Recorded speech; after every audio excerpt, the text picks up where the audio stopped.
This is what happened this week in Africa. São Tomé and Príncipe made history this week.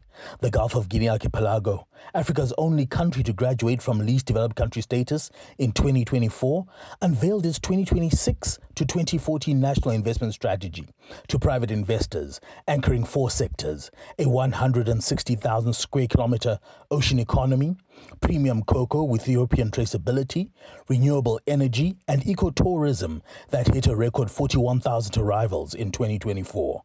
A nation of 235,000 people just told the world it is open for business. Liberia is executing one of the largest mining transformations on the continent. ArcelorMittal's $3.5 billion total investment, the largest in Liberia's post-war history, is ramping iron ore output from 5 million tons annually to 20 million tons in 2026, with rail corridor and port upgrades already funded to reach 30 million tons. The Senate-ratified deal delivered $200 million directly into the 2026 national budget. West Africa has a new industrial anchor. Botswana's president, Duma Boko, signed two landmark SADC agreements this week, activating the Southern African Development Community's Regional Development Fund, a multi-billion-dollar mechanism established in 2016 but never made operational.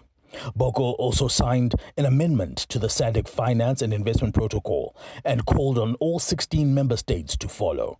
Southern Africa's regional integration architecture just came to life. East Africa's nations made a bold collective move this week.